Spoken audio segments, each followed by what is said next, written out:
All right, welcome back, everyone. So this is video 3 of part 5. And there will be at least one more video left in part 5. I think probably just one more. Let's get back into it. So what we talked about last time, right, to recap, the last couple videos, we've talked about this idea that the right and left hemispheres, the cerebral hemispheres, are specialized for chaos in the right hemisphere and order in the left hemisphere.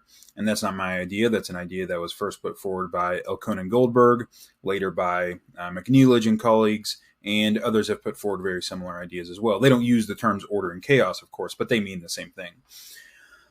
We talked about the autism schizotypy continuum as a continuum of individual differences, something that we all fall somewhere along, the extreme ends of which can be understood as specializations for order, on the one hand, autistic-like traits, and chaos, on the other hand, positive schizotypy. That's a case that I made in my perspectives paper from last year. You can think of the autistic side of the continuum as being engineers, right? So they have an engineering mindset. They're precise. They're structured. They tend to have a preference for order and routine. And then poets on the other side, who are imprecise, better at solving unstructured problems. And we talked about in the last video this idea that there are two different modes of religiosity. And these have been associated in the literature with hemispheric differences on the one hand and the autism schizotypy continuum on the other. The doctrinal mode associated with the left hemisphere and leadership in that mode would be associated, I have argued, and others have argued, with autistic-like traits. And then the imagistic mode, which was the older hunter-gatherer mode, leadership in that mode would be associated with schizotypal traits, and others have argued that mode is more associated with right hemisphere functioning, you might say, the functions of the right hemisphere. And we talked about this idea that ever since the advent of agriculture, the priestly mode of religiosity, the doctrinal mode, and the priests have suppressed shamanism, and they've done so often violently.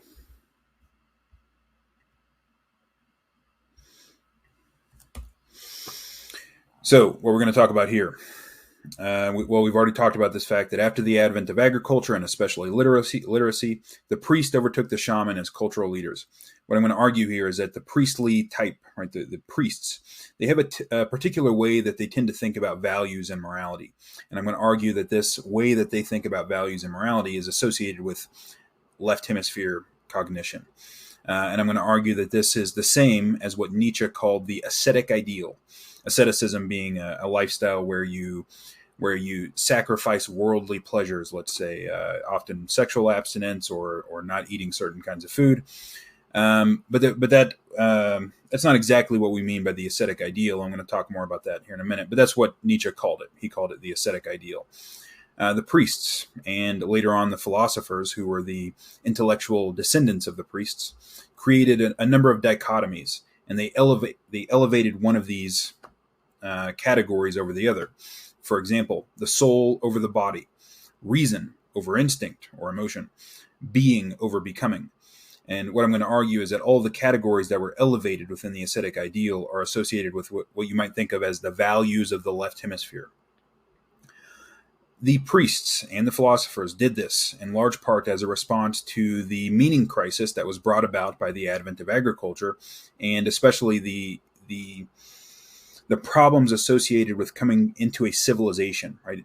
Into a relatively peaceful and stable civilization where our instincts no longer served us very well, because our instincts had evolved for millions of years in a context that was very different from civilization. So we're going to talk more about that now. The invention of agriculture and the subsequent enclosure of human beings within the walls of society created a big problem for us.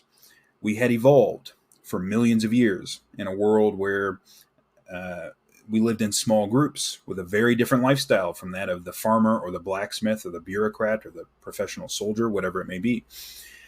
And after the advent of agriculture, we found ourselves in a situation where our instincts, the instincts that had evolved for a very different context, no longer served us well. Evolutionary psychologists call this a mismatch.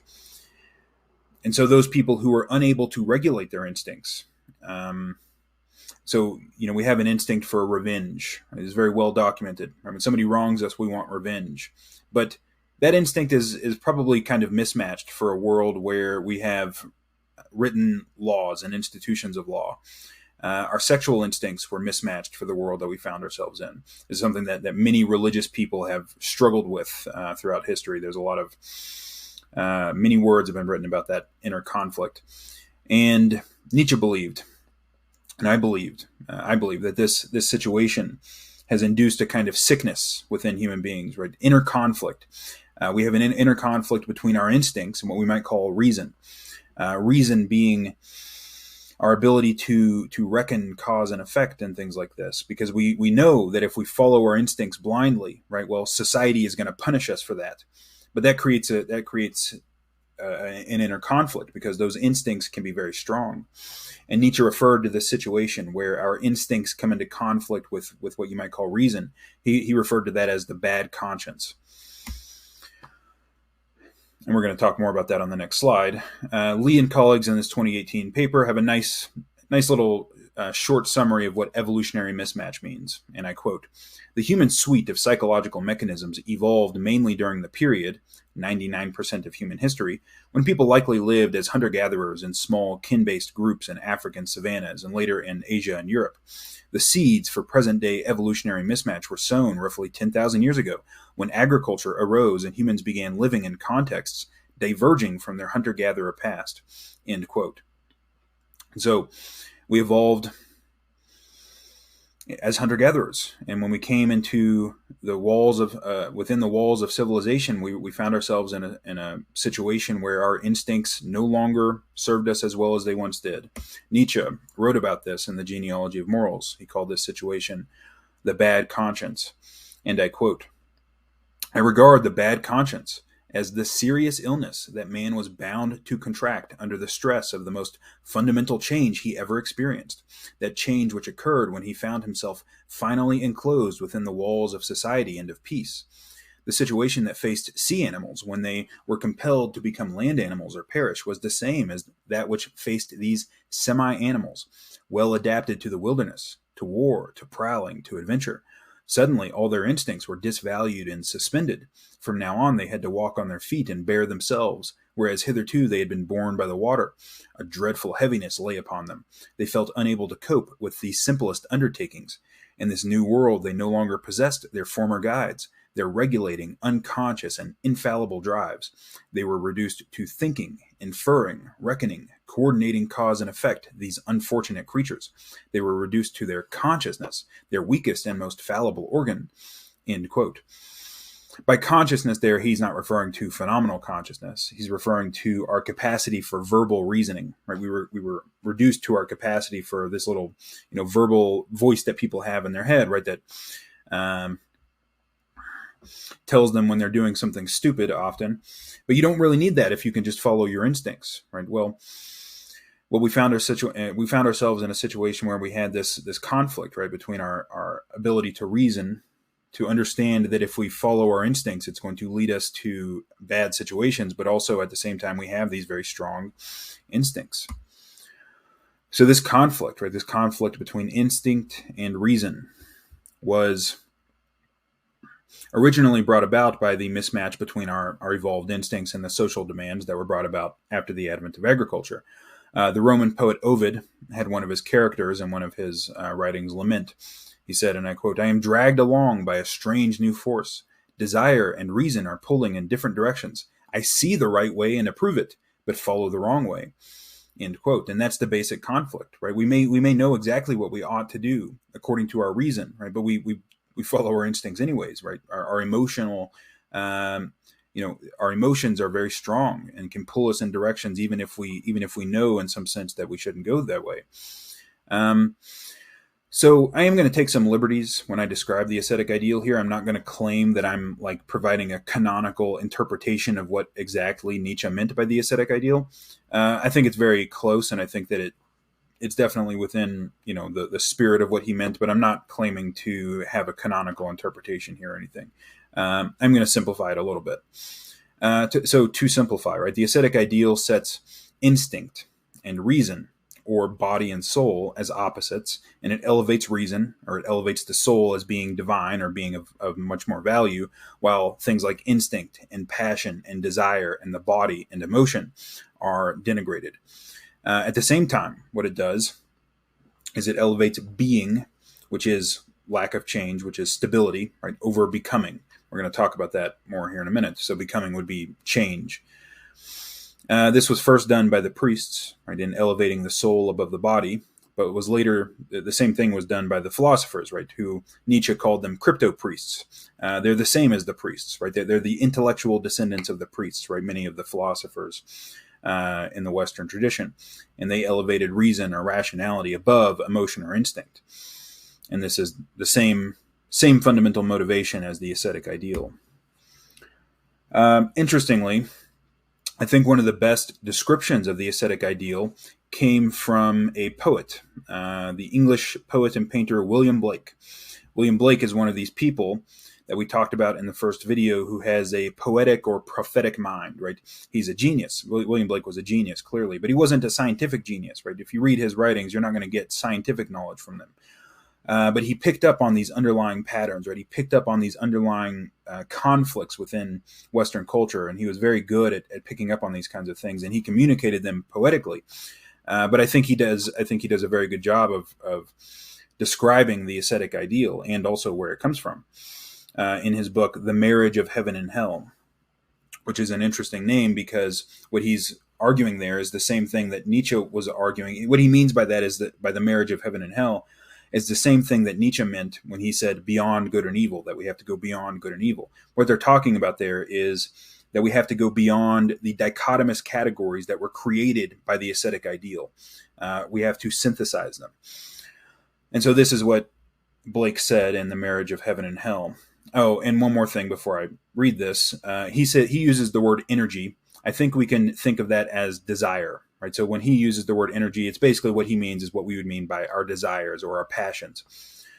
So he says, and I quote, "Without contraries is no progression. Attraction and repulsion, reason and energy, love and hate are necessary to human existence. From these contraries spring what the religious call good and evil. Good is the passive that obeys reason. Evil is the active, springing from energy. Good is heaven, evil is hell. All Bibles or sacred codes have been the causes of the following errors. 1. That man has two existing principles, a body and a soul. 2. That energy, called evil, is alone from the body, and that heaven, called good, is alone from the soul. 3. That God will torment man in eternity for following his energies. But the following contraries are true. 1. Man has no body distinct from soul. 2. Energy is the only life and is from the body, and reason is the bound or outward circumference of energy. 3. Energy is eternal delight." End quote. And so Blake is here denying the dichotomous categories that were set up by the ascetic ideal, right? There is no distinction between body and soul. Reason is not better than desire or passion or instinct or emotion, right? In what he calls energy. And energy is the source of everything good in life, right? The passions or emotions or instincts or desires, right? That's the source of everything good in life. So just to summarize, basically a simplification really of the ascetic ideal, right? It sets up these dichotomies and it calls one side good and the other side evil, right? The soul or the mind is good, and the body, and especially the bodily, what you might call bodily pleasures, are evil. Reason or rationality is good, and on the other side, instinct, emotion, passion, desire, those are evil. Altruism, we're going to talk about this in the next video. We're not going to talk about altruism and egoism here, but altruism, which is, let's say, doing what the group wants you to do, is good, and egoism, which you might think of as selfishness or doing what you want to do, is evil. Being, stability, is good. Becoming or change is evil. I think that all of these can be understood as the elevation of order over chaos. They thought that order was good and that chaos was bad, and they said that order is better than chaos. And all of these things are reflections of that underlying value judgment, which is wrong as far as I'm concerned. So I'm going to make the case here that the ascetic ideal is really the same fundamentally as the pattern that Ian McGilchrist was picking up on in The Master and His Emissary. The ascetic ideal, which was promoted by the priests and the crypto-priests, the philosophers, is the same fundamentally as the usurpation of the right hemisphere by the left hemisphere that was described by Ian McGilchrist in The Master and His Emissary. Here I'm going to show how each of the categories that the ascetic ideal elevates is associated with what you might call the values of the left hemisphere. And again, I'm going to save altruism and egoism for the next video, because that one will need to be unpacked a little bit further. So in this video, we're going to talk about the denigration of the body, the elevation of reason or rationality, and the desire for stability, right, being, all of which are associated with the ascetic ideal, and I will argue are also associated with the left cerebral hemisphere. So we're going to look at first the soul over the body, right? This idea that the soul is above and distinct from the body. I think this was most clearly expressed by Plato. Of course, it's been expressed in one way or another by many religious people throughout history, but I think it was really very clearly expressed by Plato in his dialogue, the Phaedo, and he makes it clear that for him the soul is metaphysically distinct from the body and was in some sense trapped in the body, and that we should try to escape the body and identify purely with the soul. And so in Phaedo, Plato implies through a dialogue between Socrates and another man that, and I quote, "The true philosopher would like, as far as he can, to get away from the body and to turn to the soul." Later he says, "In matters of this sort, philosophers, above all other men, may be observed in every sort of way to dissever the soul from the communion of the body." So philosophers are able to dissever the soul from the body. Later on he says, and I quote, "And thought is best when the mind is gathered into herself, and none of these things trouble her, neither sounds nor sights, nor pain, nor any pleasure, when she takes leave of the body, and has as little as possible to do with it, when she has no bodily sense or desire, but is aspiring after true being." Well, okay, so thought is best when we take leave of the body and aspire after true being. So Plato, I would argue, others have argued, is clearly elevating the soul over the body here. And he is also making the case that the soul is something that is distinct from the body. That we see this elevation retained in mainstream Christianity because Plato had a massive influence on the early Christians. We're not going to talk about that too much here. But we still see this idea within mainstream Christianity that the soul is something distinct from the body. That largely comes through Plato's influence. This is what Nietzsche had to say to people like this, and I'm pretty sure that Nietzsche had Plato in particular in mind when he wrote this. And I quote, "I want to speak to the despisers of the body. I would not have them learn and teach differently, but merely to say farewell to their own bodies, and thus become silent. Body am I, and soul, thus speaks the child, and why should one not speak like children? But the awakened and knowing say, body am I entirely, and nothing else, and soul is only a word for something about the body." End quote. So in the first video, we reviewed some evidence for differences in embodiment between the cerebral hemispheres. I'm not going to go over that evidence again, but I am going to quote Ian McGilchrist here because I think he has a nice discussion of this in The Master and His Emissary. McGilchrist said, and I quote, that "The right and left hemispheres see the body in different ways.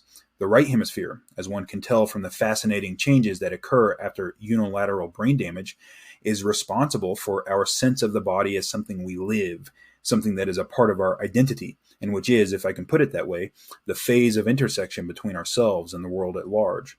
For the left hemisphere, by contrast, the body is something from which we are relatively detached, a thing in the world like other things, devitalized, a corpse."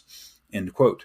And so what I would suggest here is that people who perceive the body as an impediment or something that we can exist separately from, those people, so that idea, right, that can only come from the mode of thought characterized by the left hemisphere.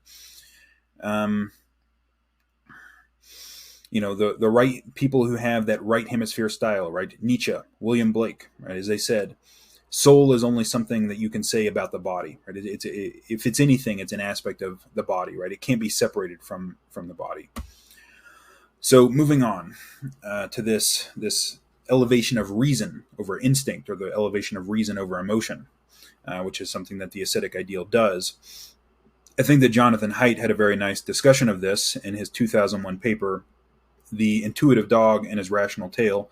He doesn't refer to it as the ascetic ideal, but that is what he's talking about here. So I'm going to quote him about this. He says, and I quote, "Philosophers have frequently written about the conflict between reason and emotion as a conflict between divinity and animality.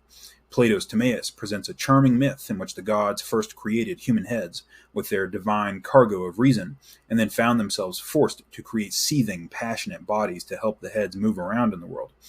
The drama of human moral life was the struggle of the heads to control the bodies by channeling the body's passions towards virtuous ends. The Stoic philosophers took an even dimmer view of the emotions, seeing them as conceptual errors that bound one to the material world and therefore to a life of misery. Medieval Christian philosophers similarly denigrated the emotions because of their link to desire and hence to sin. The 17th century's continental rationalists, Leibniz, Descartes, worshipped reason as much as Plato had, hoping to model all of philosophy on the deductive method developed by Euclid." End quote. And so he's describing in the history of Western philosophy this continual habit of elevating reason over instinct, or reason over emotion, which is an aspect of the ascetic ideal. So I'm going to review evidence here that we can think of the left cerebral hemisphere as being the seat of reason, but we have to be careful here because reason can mean many different things, right? So for some people, reason is just like intelligence, basically. But that's not what I mean at all. I'm going to mean something very specific by reason. And we're going to talk about this book called The Enigma of Reason, written by Hugo Mercier and Dan Sperber, where they argue that reason is a particular module that we have for creating reasons, for creating justifications of our beliefs and behaviors to other people. We'll talk about that more here in just a minute. And I will suggest that the elevation of reason over instinct, emotion, passion, or desire is pathological. It doesn't make any sense. On the other hand, the right hemisphere is clearly more involved in not only emotion production, but also recognizing and being connected to our own emotional life. That's something that has been discussed many times in the scientific literature. Some of the most famous studies of hemispheric differences were the early ones that were done by Michael Gazzaniga and his colleagues on split brain patients. So a split brain patient is somebody who had epilepsy, and back in the day, what they would do with many people, not many people, but some people anyways, who had severe epilepsy, is they would cut the corpus callosum. So they would cut this large white matter tract that connected the cerebral hemispheres, and in doing so, it would keep their seizures from spreading to the other side of the brain, and so it helped with their epilepsy. But it also created some very strange side effects that have been studied by scientists and have helped us to understand hemispheric differences. So, out of this literature that studied split brain patients, there was this idea that the left hemisphere is an interpreter. This designation of the left hemisphere as an interpreter refers to the tendency for the isolated left hemisphere in these split brain patients to generate hypotheses about any information that's presented, right? So if you give it some information, it will come up with an explanation, right? It will interpret that information, even if it's complete bullshit, right? It'll still do it. Most surprisingly, I think, in this literature is that this includes explanations of the patient's own actions that were initiated by the right hemisphere. So, for example, you can present some kind of information to the isolated right hemisphere. And the way they do this, by the way, in a split brain patient is by presenting the information to one visual hemifield.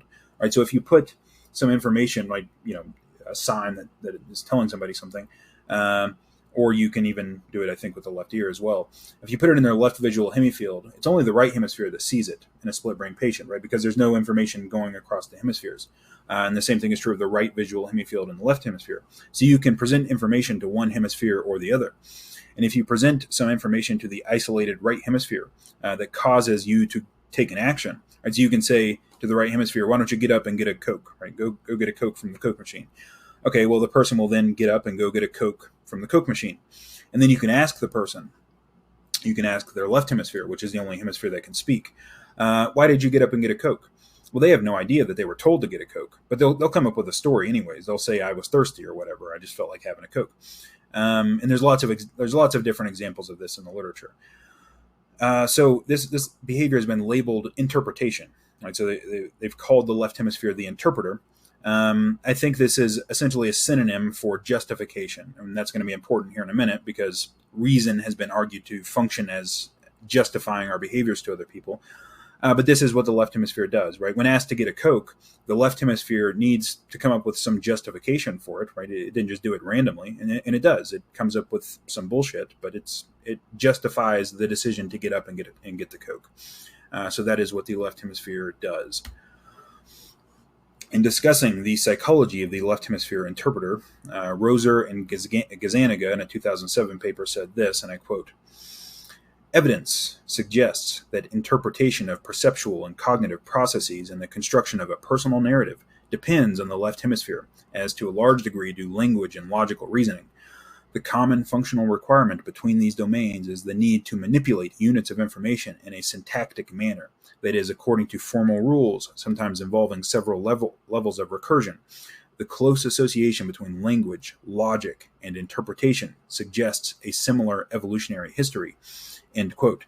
Now that's really interesting that they made this claim that these things suggest a similar evolutionary history, because there is a recent book by some evolutionary thinkers that has elaborated on that separately, as best I can tell, totally separately from Roser and Gazzaniga, or Gazzaniga in general, because they don't mention hemispheric differences at all. But it is very interesting that they are making the case that language, logic, and justification form a module, right? What you might call a module that is like our reason module, and that it has the function of justifying ourselves to other people. And that book is The Enigma of Reason by Hugo Mercier and Dan Sperber. So they're attempting in that book to provide an explanation for what they call the enigma of reason. And the enigma of reason is just this. We are told, or we assume often, that the function of reason is to allow us to find the truth about things in the world, right? We are told that reason is our best method for attaining truth about the world. And this is what we assume that reason is for, right? Reason is for coming to true conclusions about the world. But this poses a big problem, because psychology has repeatedly exposed the fact that people are wildly biased and wildly inconsistent in their use of reason. There are a number of biases we could go over here, but I'm not going to do that. Just as an example, people's reasoning displays a my-side bias, in which they are more likely to seek out and more likely to believe any evidence that supports their prior views, or any evidence that benefits them, really. Reasoning is also lazy, and so we tend to accept the first piece of evidence that comes along that supports our prior view, and we don't seek out any more evidence after that, and we certainly don't seek out conflicting evidence, generally speaking.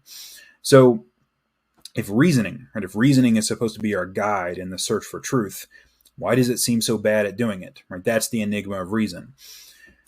Well, Mercier and Sperber argue that reason is not for finding truth. Right? This is a mistake. Right? We have mistakenly thought that the reason that we reason is that we want to find the truth, but this is not correct. Rather, reason is a cognitive module that evolved in humans so that we could justify our decisions and behaviors to other people. You might even, and again, I think this is basically a synonym for interpretation. Right? We need to interpret our behaviors and our decisions in a way that the social world will accept. And so they say about this, and I quote, "Whereas reason is commonly viewed as a superior means to think better on one's own, we argue that it is mainly used in our interactions with others. We produce reasons in order to justify our thoughts and actions to others, and to produce arguments to convince others to think and act as we suggest. We also use reason to evaluate, not so much our own thought, as the reasons others produce to justify themselves or to convince us. Reason, we argue, has two main functions, that of producing reasons for justifying oneself, and that of producing arguments to convince others. These two functions rely on the same kind of reasons and are closely related." End quote. So the idea here is that reason, right, our conscious verbal thinking, did not evolve so that we could find truth, right? It evolved to justify our beliefs, our decisions, and our behaviors to other people. It did not evolve to help us engage in an unbiased search for truth, and psychology has repeatedly revealed that fact as far as I'm concerned. But this reveals, I would suggest, that what Hugo Mercier and Dan Sperber are calling reason is the same thing as the left hemisphere interpreter. Right? It's the same thing. It's doing the same thing. The interpreter, as we've seen, did not care about truth. Its goal was not to say true things. Its goal was to justify its behavior to others, or the behavior of the person to others. Jonathan Haidt, in his book The Happiness Hypothesis, described what he suggested was the optimal relationship between reason, which he called the writer, our conscious verbal reasoning, and the passions, right? What we might call the passions, which is the elephant. So he has this metaphor of the writer and the elephant, and the writer is our conscious verbal self, and it thinks it's in charge, right? It thinks it's in charge, but really the elephant is actually in charge, and the writer is just kind of coming along for the ride. And so this is how he described that, and I quote, "I believe the Scottish philosopher David Hume was closer to the truth than was Plato when he said that reason is and ought only to be the slave of the passions, and can never pretend to any office than to serve and obey them. In sum, the writer is an advisor or servant, not a king, president, or charioteer with a firm grip on the reins. The writer is Gazzaniga's interpreter module. It is conscious, controlled thought. The elephant, in contrast, is everything else. The elephant includes the gut feelings, visceral reactions, emotions, and intuitions that comprise much of the automatic system.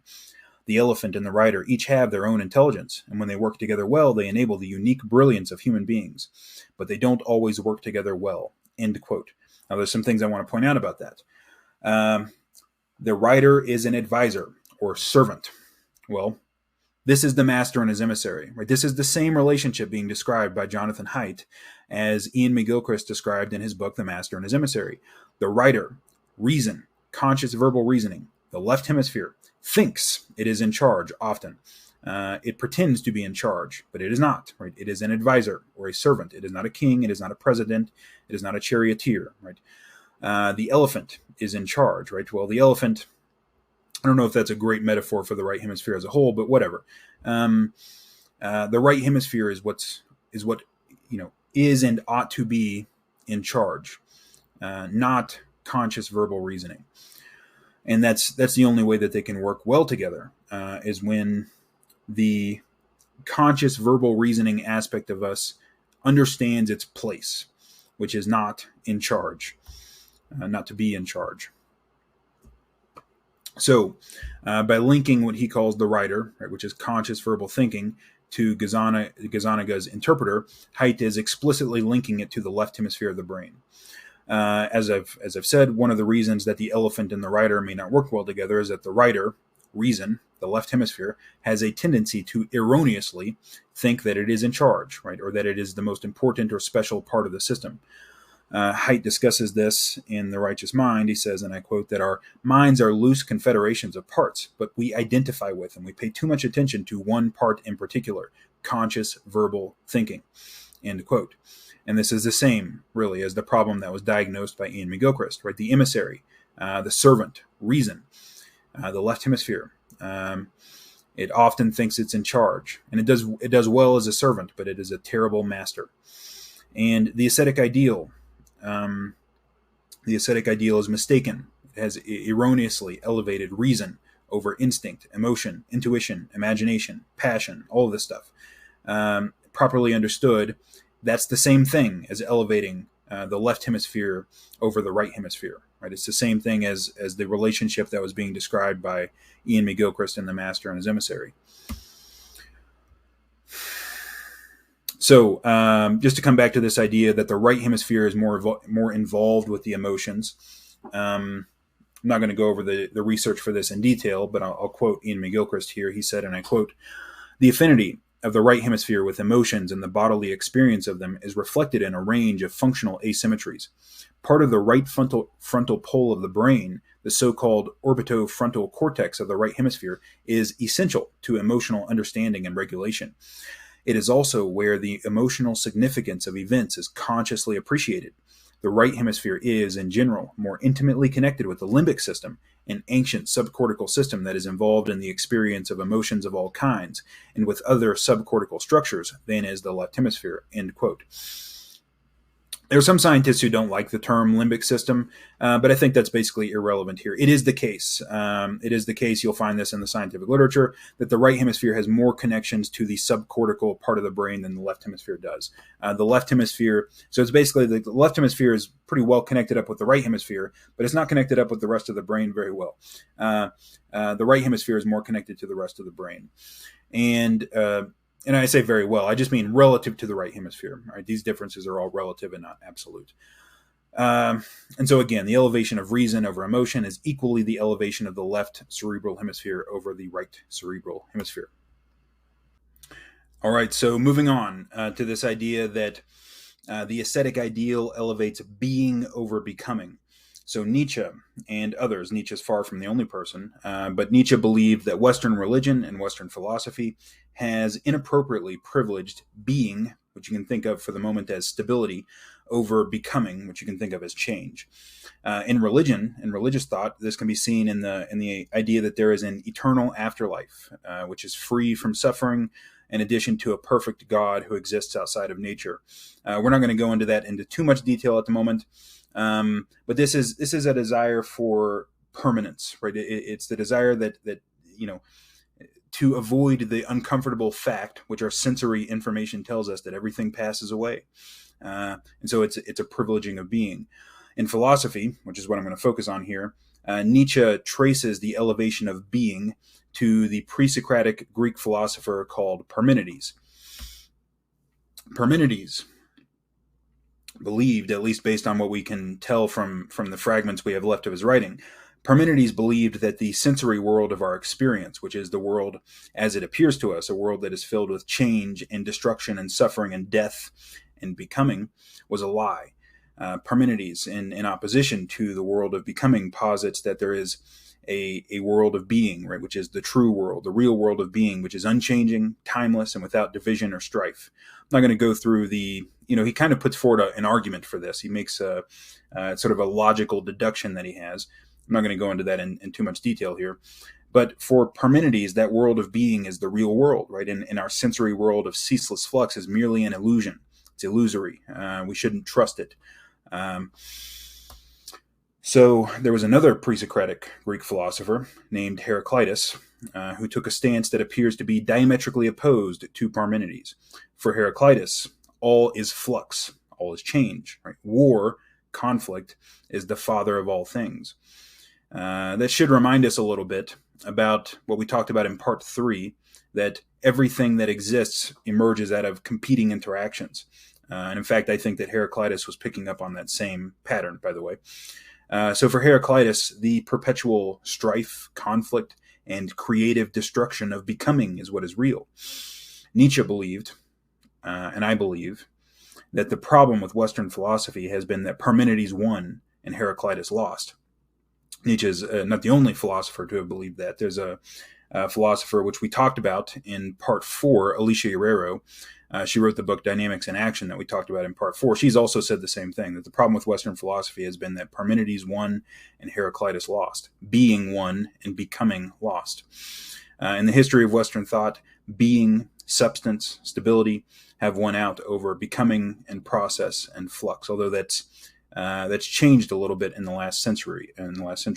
Process philosophy and becoming has made a comeback. So Nietzsche had an unfinished book named Philosophy in the Tragic Age of the Greeks, and he discusses this conflict between Heraclitus and Parmenides in that book. And so I'm going to quote him here. He says, and I quote, "While each word of Heraclitus expresses the pride and the majesty of truth, but of truth grasped in intuitions rather than attained by the rope ladder of logic, while in syllabine rapture Heraclitus gazes but does not peer, knows but does not calculate, his contemporary Parmenides stands beside him as counter-image, likewise expressing a type of truth-teller, but one formed of ice rather than fire, pouring cold, piercing light all around. Once in his life, Parmenides, probably at a fairly advanced age, had a moment of purest, absolutely bloodless abstraction, unclouded by any reality, This moment, un-Greek as no other in the 2 centuries of the tragic age, produced the doctrine of being. End quote. Nietzsche goes on a little bit later to describe Parmenides' doctrine of being as resulting from a quest for absolute certainty. It's very similar to Descartes. Right? Descartes was on a quest for absolute certainty, and so was Parmenides. Nietzsche said, and I quote, "The strange thing about Parmenides' philosophic feat at this period is just its lack of fragrance, of color, soul, and form, its total lack of blood, religiosity, and ethical warmth. What astonishes us is the degree of schematism and abstraction in a Greek. Above all, the terrible, energetic striving for certainty in an epoch which otherwise thought mythically, and whose imagination was highly mobile and fluid. Grant me, ye gods, but one certainty, runs Parmenides' prayer, and if it be but a log's breadth on which to lie, on which to ride upon the sea of uncertainty, take away everything that comes to be, everything lush, colorful, blossoming, illusory, everything that charms and is alive. Take all these for yourselves, and grant me but the one and only poor, empty certainty." End quote. So note here, right? So I want to make some distinctions here, right? Parmenides, right? Nietzsche describes him as using a rope ladder of logic and as striving for certainty. And he contrasts this with the rest of the Greeks at the time who thought mythically and whose imagination was highly mobile and fluid. Well, at this point, I don't think I need to explain why these things are associated with the left and the right hemisphere, right? The left hemisphere has this need for certainty, makes analytic logic, right? It uses sort of analytic step-by-step logic, whereas the right hemisphere is more involved in metaphor and imagination and intuition and things like that. So, uncoincidentally, Ian McGilchrist in The Master and His Emissary also has a discussion of Heraclitus and Parmenides and suggests that the philosophical differences between them are related to hemispheric differences. So Ian says, and I quote, "Heraclitus seems to me to have grasped the essence of the balance between the hemispheres, while remaining aware of the primacy of the right hemisphere's world, in his prioritizing of experience over our theories about experience, in his insistence that opposites need to be held together rather than inevitably canceling one another out, in his sense that all is in the process of change and eternal flux rather than stasis or completion, and in his sense that all things contain an energy or life." End quote. Oh, he goes on. Ian goes on to say, and I quote, "Parmenides, on the other hand, was a priest of Apollo. His main work is a poem that survives in fragmentary form and is explicitly opposed to Heraclitus. That there is movement is certainly a thought most of us have, and so one would have thought that by Parmenides' logic it must be true, but apparently not. Motion turns out to be an illusion. All that exists cannot move, because then it would move into the void where nothing exists, a logical impossibility. So everything that is remains so, timeless, undifferentiated, and unchanging. All is stasis, and the process of becoming is forever banished. The phenomena of movement and change are illusory appearances. In its prioritizing of a logical system over truth to phenomena, in its refusal of ambiguity or contradiction, in its achievement of certainty and stasis, the philosophy of Parmenides shows its allegiance to the world of the left hemisphere." End quote. And I agree. Heraclitus is a mouthpiece for the mode of attention, the mode of being of the right hemisphere, as far as I'm concerned, and Parmenides is its opposite, right? Is a mouthpiece for the left hemisphere.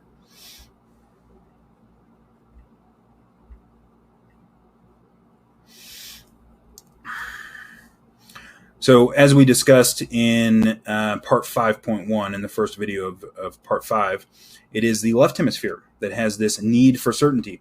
There's good empirical research about this, and that's what the doctrine of being provides. It provides the kind of certainty that the left hemisphere wants. The right hemisphere, on the other hand, tends to be more comfortable with indeterminacy and uncertainty. Just to repeat myself here, Marinsek and colleagues in their 2014 paper said that once the left hemisphere adopts a model that minimizes uncertainty and maximizes explanatory power, it incorporates new evidence into the model and may rationalize, ignore, or deny any contradictory evidence. So the doctrine of being was created to provide a model that you didn't even need to look at evidence, right? It didn't matter. Like the evidence that you get from your sensory experience didn't matter at all to the doctrine of being. It was all illusory. And that was created out of this desire, this deep desire for having some real certainty about things. Parmenides and his intellectual descendant Plato clearly won out in the history of Western philosophy. And this is one of Nietzsche's primary critiques of Western philosophy. In The Twilight of the Idols, Nietzsche said this about it, and I quote, "All that philosophers have handled for thousands of years have been concept mummies. Nothing real escaped their grasp alive. When these honorable idolaters of concepts worship something, they kill it and stuff it. They threaten the life of everything they worship. Death, change, old age, as well as procreation and growth are to their minds objections, even refutations. Whatever has being does not become. Whatever becomes does not have being. Now they all believe, desperately even, in what has being. With the highest respect, I accept the name of Heraclitus. When the rest of the philosophic folk rejected the testimony of the senses because they showed multiplicity and change, Heraclitus rejected their testimony because they showed things as if they had permanence and unity." End quote. So, the doctrine of being, as I mentioned earlier, was later taken up by mainstream Christianity. Mainstream Christianity was heavily influenced by Plato, and it took on a different form, right? The doctrine of this eternal afterlife, which is the equivalent, the psychological equivalent, I would argue, Nietzsche would argue, I think, as well, the psychological equivalent of being, right? It provides the illusion of permanence in a world that is impermanent. It provides some comfort in a world of suffering. Nietzsche believed that all such doctrines, right, all such doctrines are imaginary escapes from the only world that actually exists. A world which is full of change and becoming and passing away and suffering. Nietzsche said about this, and I quote, "It was suffering and incapacity that created all afterworlds, this and that brief madness of bliss which is experienced only by those who suffer most deeply, weariness that wants to reach the ultimate with one leap, with one fatal leap, a poor, ignorant weariness that does not want any more, that does not want to want any more. This created all gods and afterworlds. It was the sick and decaying who despised body and earth and invented the heavenly realm. They wanted to escape their own misery, and the stars were too far for them. So they sighed, would that there were heavenly ways to sneak into another state of being and happiness." End quote. In the Antichrist, Nietzsche said, "Who alone has good reason to lie himself out of reality? He who suffers from it." End quote. And that was the origin of the doctrine of being, the origin of the doctrine of eternal bliss in an afterlife. Right? It provided a kind of meaning. It was a response to a meaning crisis, to this ancient meaning crisis. And it provided an answer to the problem of suffering. So, to recap, the associations between the ascetic ideal and the left hemisphere. So the ascetic ideal elevates the soul or the mind over the body. And as we've discussed, there is empirical research showing that the left hemisphere is more disconnected from the body than the right hemisphere. The ascetic ideal elevates reason over emotion or instinct or passion or desire. And I've argued here in concert with Gazzaniga and others, Jonathan Haidt and others, that the left hemisphere is the seat of what you might call the reason module, our conscious verbal reasoning. And the left hemisphere is also more disconnected from our emotions. The right hemisphere is much more connected to the subcortical systems that are generally involved in producing emotions. The ascetic ideal elevates being, right, stability, certainty over becoming, change, uncertainty.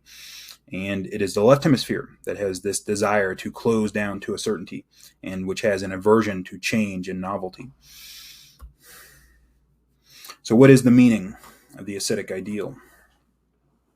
The ascetic ideal says that our suffering in this life is justified by the fact that there is another kind of world that is without suffering, without chaos, and that is more real than this one, and that can take the form of being for Parmenides. For Plato, it's something like the realm of the forms, or it can take the realm of an afterlife, which many religions have believed in. The ascetic ideal, therefore, provides an interpretation of suffering, right? An interpretation of suffering that justifies it and renders it meaningful. We talked about this in part 1, in the introduction. Right? The rejection of the Christian interpretation of the world has terrifying implications because that interpretation gave suffering a meaning. It said that your suffering in this world was an atonement and preparation for a life in another world. Behind the ascetic ideal is an aversion to the body, to the instincts, to emotions, especially violent and sexual instincts and emotions, to change, to suffering, to death, and to all forms of uncertainty, becoming, and chaos. What that means is that behind the ascetic ideal is an aversion to reality as it actually exists, and a desire that reality should be something other than it actually is. So I think that might set the context for reading this final section of Nietzsche's great book, The Genealogy of Morals, which is a difficult book to read, a difficult book to understand. I think that this final section will make a little more sense given what I've talked about in this video. And I quote, "Apart from the ascetic ideal, man, the human animal, had no meaning so far. His existence on earth contained no goal. Why man at all was a question without an answer. The will for man and earth was lacking. Behind every great human destiny, there sounded as a refrain a yet greater in vain. This is precisely what the ascetic ideal means, that something was lacking, that man was surrounded by a fearful void. He did not know how to justify, to account for, to affirm himself. He suffered from the problem of his meaning. He also suffered otherwise. He was in the main a sickly animal.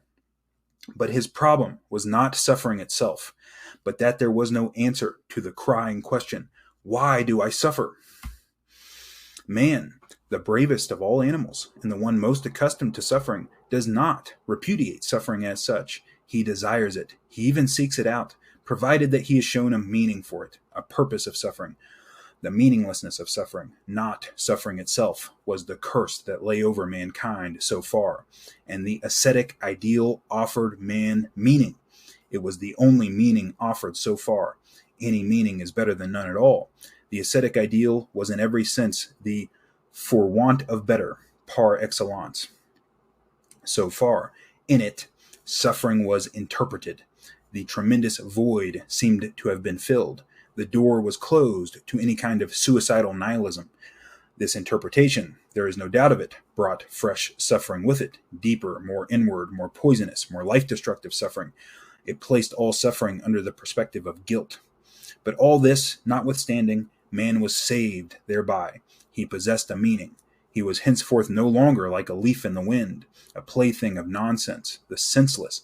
He could now will something, no matter at first to what end, why, with what he willed.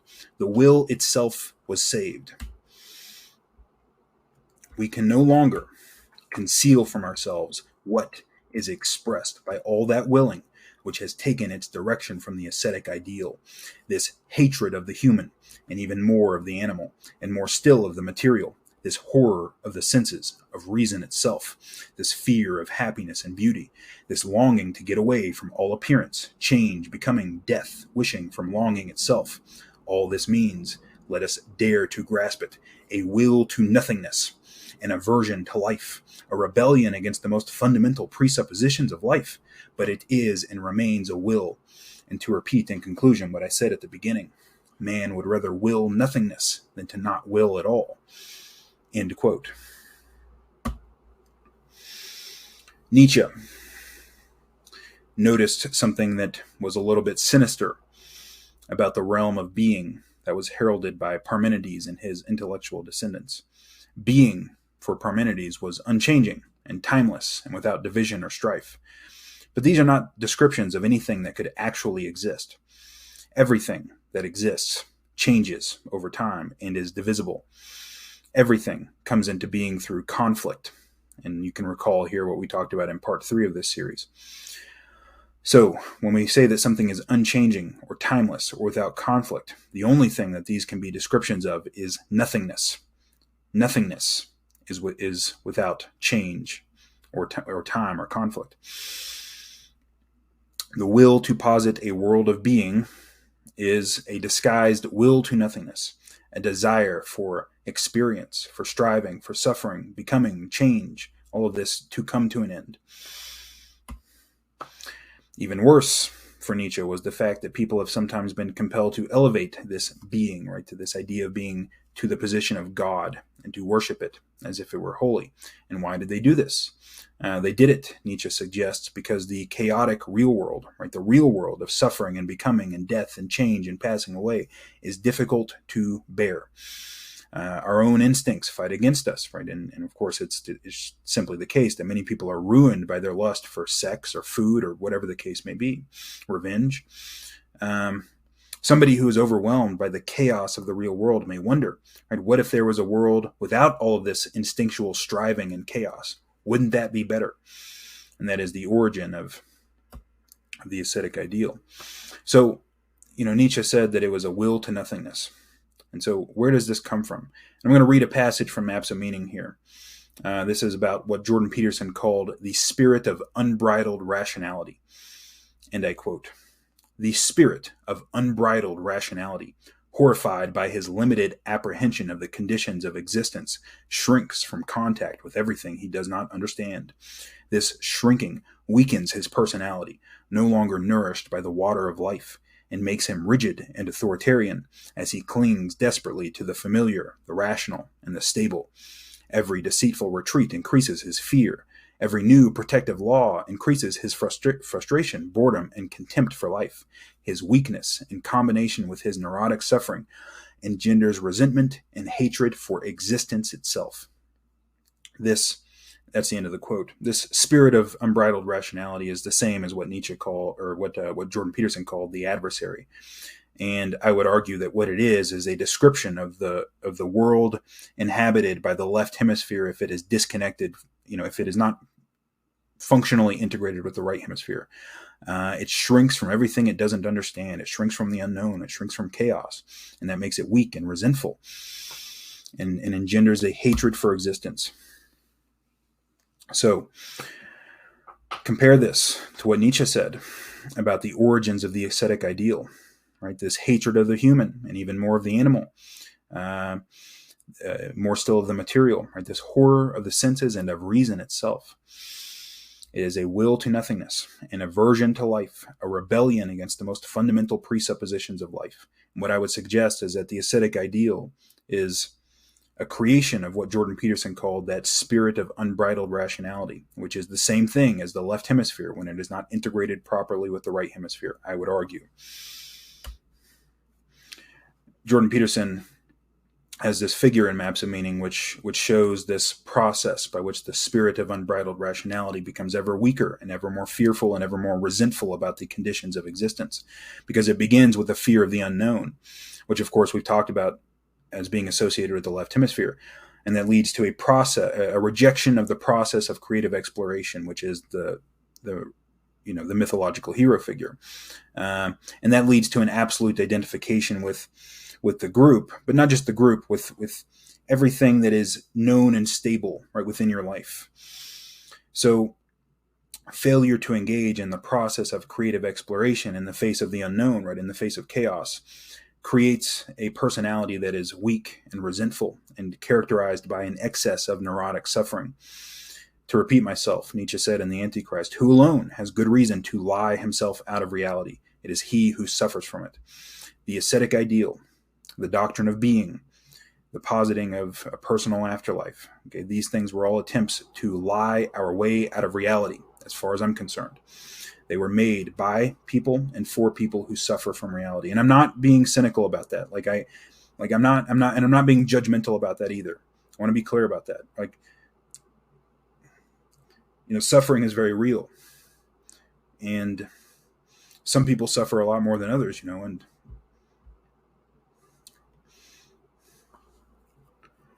and so I'm not casting moral judgment on this, not really. I get it. The ascetic ideal was the ancient response by these ascetic priests to what we can consider an ancient meaning crisis. Right? There was a crisis of meaning in the ancient world, which was brought about by this transition from small group life as hunter-gatherers to agriculture and civilization, where our instincts were at war with our conscious verbal reasoning. And in many ways, the ascetic ideal was a successful response to this ancient crisis of meaning. But the ascetic ideal has run its course, and it has reached its logical conclusion. And nihilism was always the logical conclusion of the ascetic ideal. It was always the logical conclusion because the ascetic ideal was based on falsehoods. Right? It was based on things that were simply wrong. And this includes the idea that reason could, in any possible world, rule over instinct or emotion. It cannot. As David Hume famously said, it cannot. That a soul could exist separately from the body. It cannot. That a realm of being, which some people call heaven, whatever, could exist separately from the world as we exist in now. This world of becoming and suffering and death. It cannot. And something we're going to talk about in the next video that was also posited by the ascetic ideal is that pure altruism is possible and something we should strive for. It is not. That is not possible either. And our meaning was tied up in these falsehoods. And when as Nietzsche said in The Will to Power, when the shabby origins of these values became clear, the world appeared to have lost all meaning. But that is only a transitional stage. He said in The Will to Power, and I quote, "For why has the advent of nihilism become necessary? Because the values we have had hitherto thus draw their final consequence. Because nihilism represents the ultimate logical conclusion of our great values and ideals. Because we must experience nihilism before we can find out what value these values really had."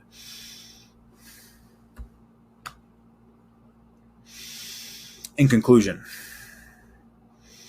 the advent of agriculture had very serious consequences. Right? It engendered a meaning crisis, right? And engendered a crisis where the instincts that we had evolved over many millions of years no longer served us well. And we suffered from this. We became sick in a way from it. In this new environment, the ascetic priest overtook the ecstatic shaman as the religious leader. And at various times and places in the ancient world, the priests and their successors, the philosophers, have erected some version, one version or another of what Nietzsche called the ascetic ideal, which I have argued here is the same as the erection of a system of values that is associated with the mode of thinking characterized by the left cerebral hemisphere. Reason over instinct, the denigration of the body, being over becoming, order over chaos. I would argue that all of those are associated with the left hemisphere.